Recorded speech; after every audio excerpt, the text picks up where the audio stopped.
Good morning, everybody, and welcome to the Board of County Commissioners Workshop for June 3rd, 2024. Would you all please rise for the Pledge of Allegiance? I pledge allegiance to the flag of the United States of America and to the republic for which it stands, one nation, under God, indivisible, with liberty and justice for all.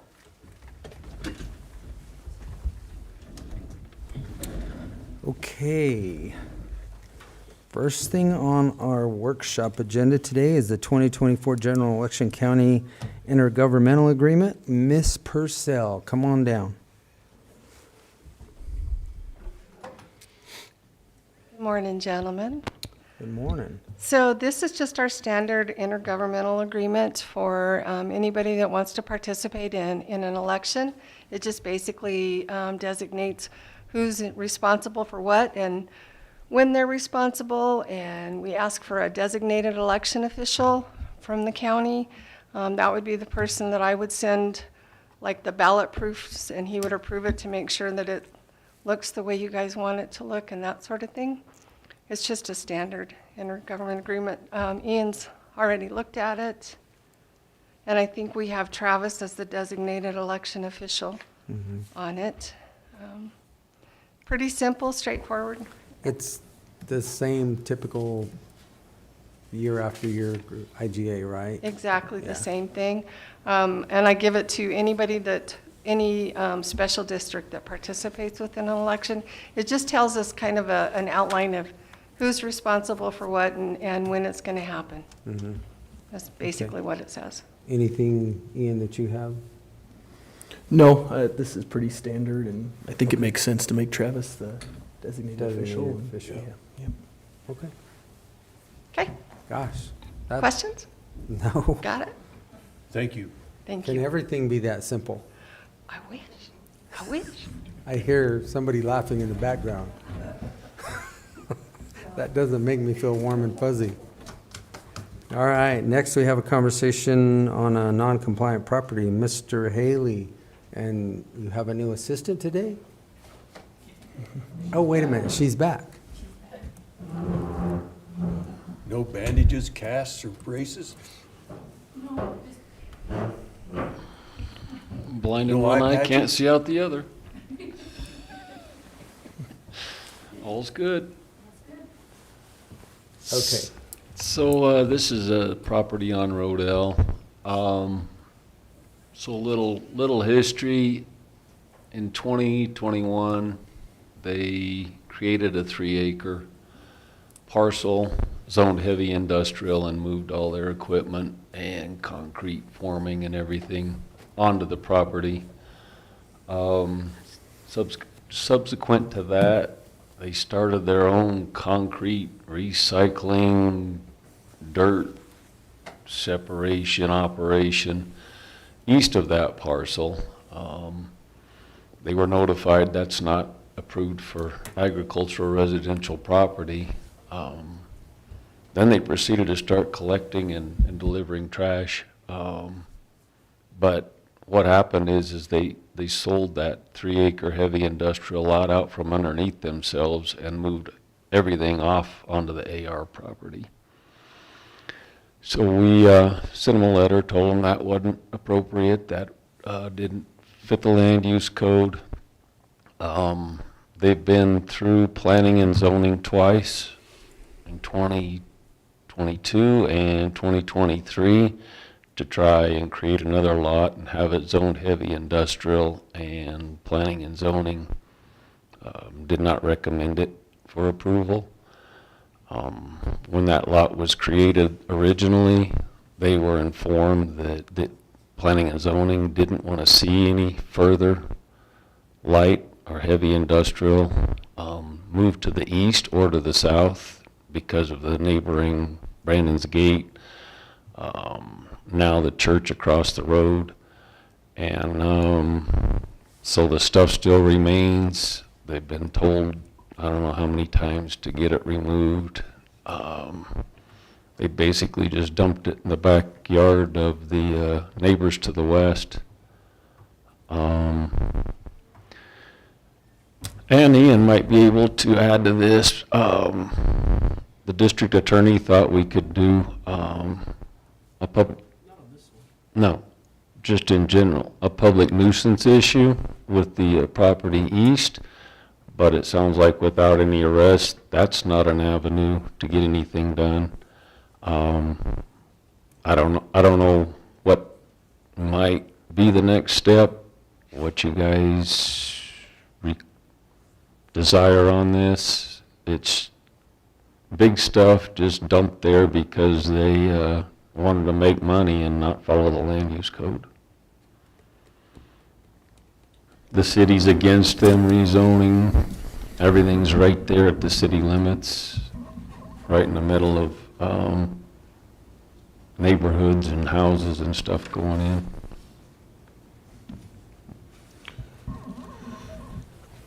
So from a legal perspective, I mean, obviously they're violating the land use code.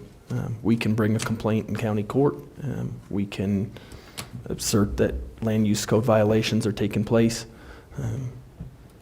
You know, it's really up to you guys. I have been in contact with the property owner, contacted him a couple different times. He did send us over a couple weeks ago some pictures of what he called progress that had been being made. Some of the pictures seemed like they were fairly dated. There was still snow on the ground. Some stuff has been moved. Obviously, this big stuff has not been moved. And so that's where we're at this point in time. You know, I guess what it comes down to is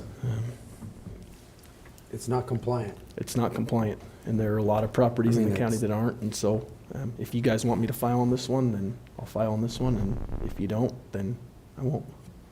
This is the neighbor to the west is the one that we had all the complaints against this property not too long ago too, right?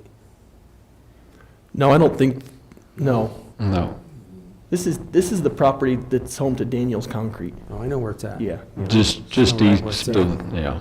Yeah. Most of this stuff you can't see from the main road. You can see it from the other side. Oh, you can see it. I- Trust me, you can see it. I drive by there every day. I mean, it's non-compliant. That's what we've been doing with everything else. It's just my opinion. I mean, we started with the Rock Yard, and we've done that with every other property that we end up having to go down this avenue. It's either you're compliant or non-compliant, and this is grossly out of compliance. So, I mean, my opinion, obviously, we're not making decisions today, but, I mean, we've been dealing with this now for 3 years. Correct. And that's the thing, it's not like a legacy property that we do have in the county and some that have just materialized.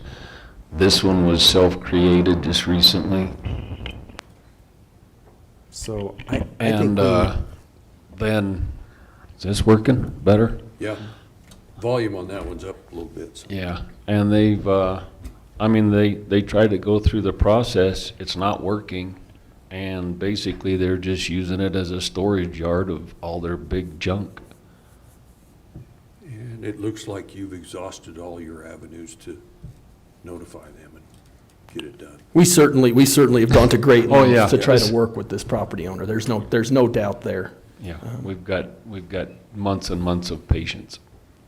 Well, So I just, looks to me like he's left us with no choice Yeah. but to do what we've got to do.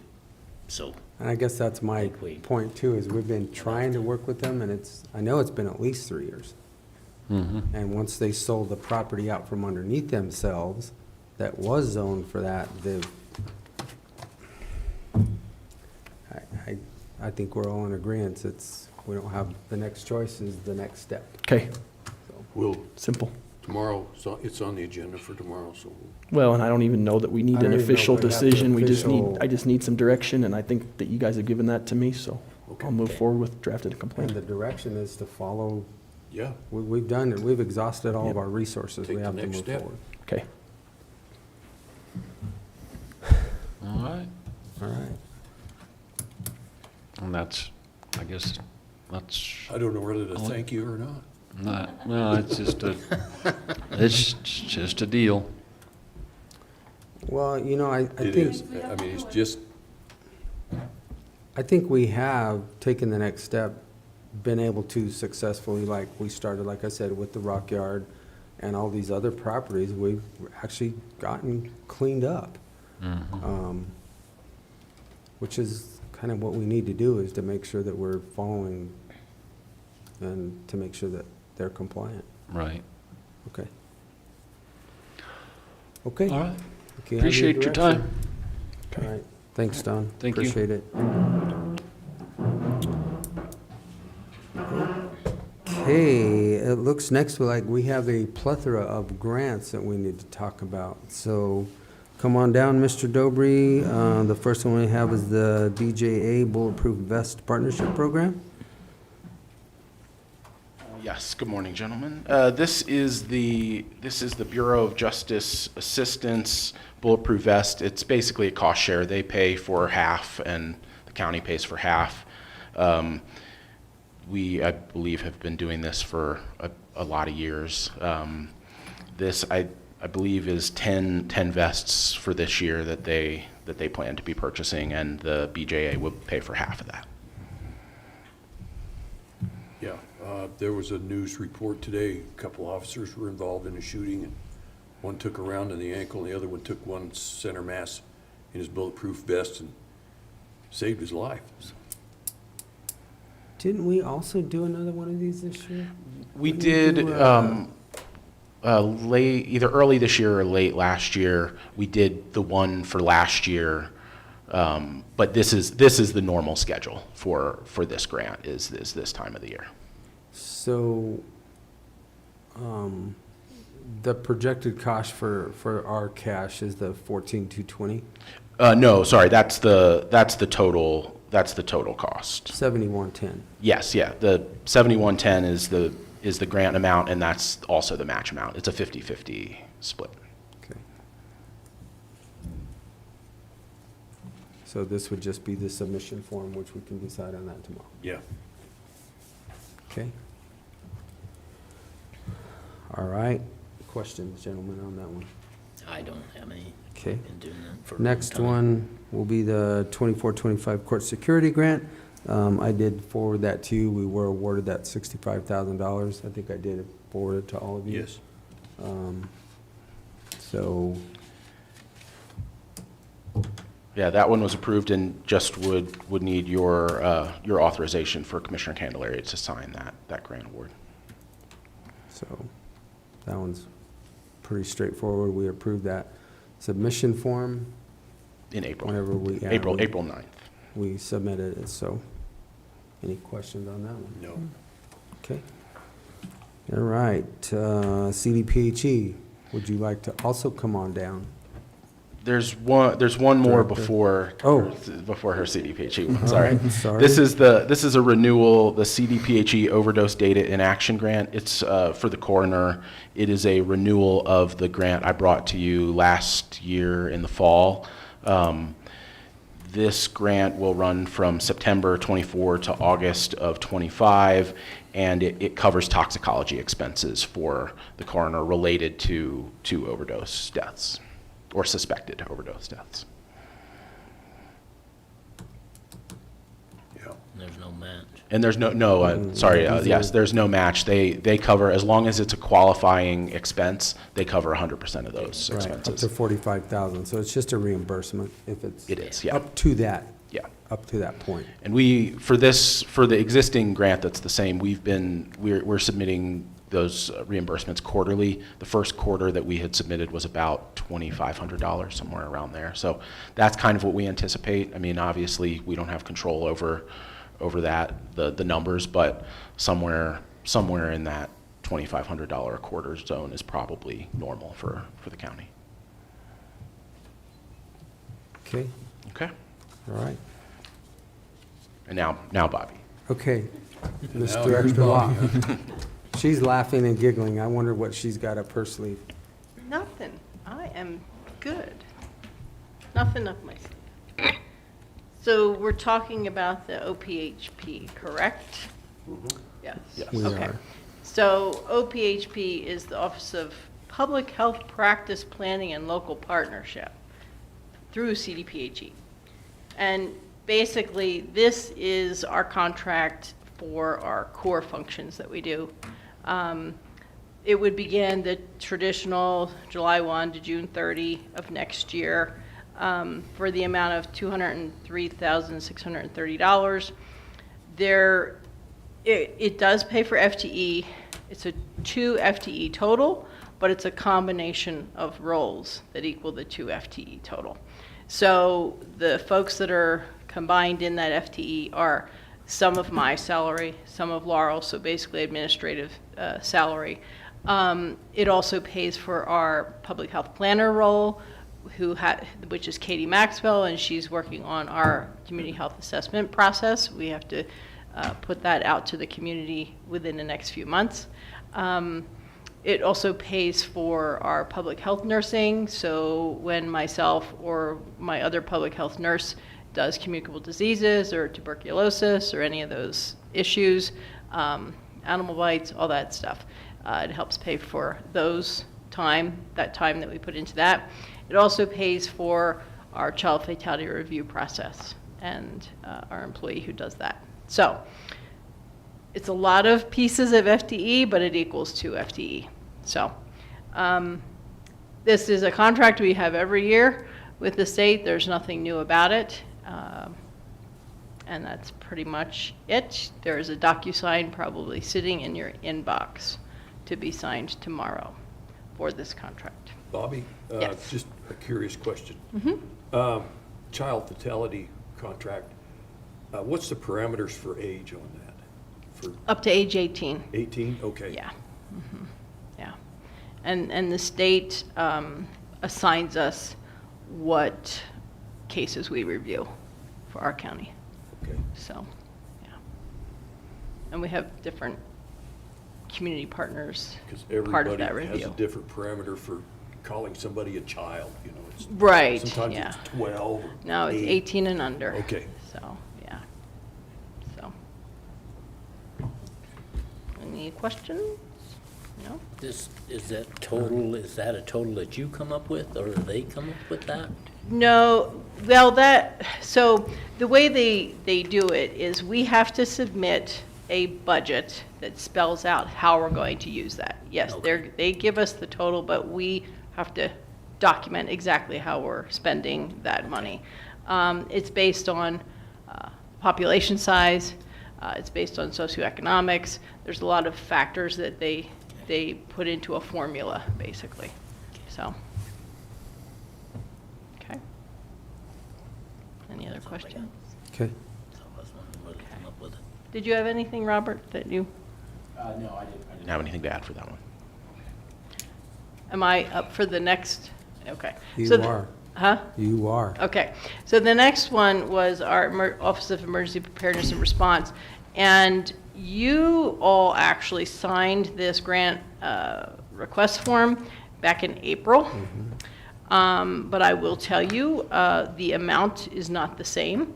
So it's less than what you signed for.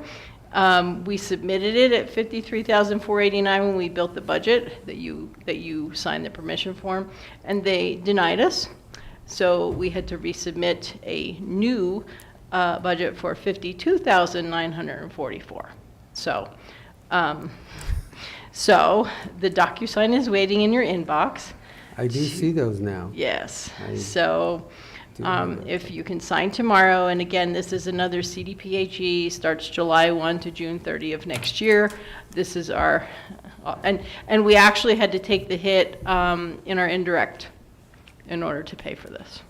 So, because it's all it pays for is salary. That's all this pays for. And we tried to put our full indirect and we were denied. So, and it is a core function. It's something we have to do in public health. So, Okay. any other questions? Question? No. Okay. The only thing that I have, noticing your hands, you need to stay away from the scissors and/or knives, because it looks like there are not enough Band-Aids to go around. I was hoping nobody would notice. I have my glasses on, Bobby. Sharp instruments, Sharp instruments. Okay, well, gosh, We are setting record times now, which is great. That is all we have. We will reconvene at 3:30 for the E911 board. We will be back here at that point in time. Yep. All right. This meeting is adjourned. Thank you all.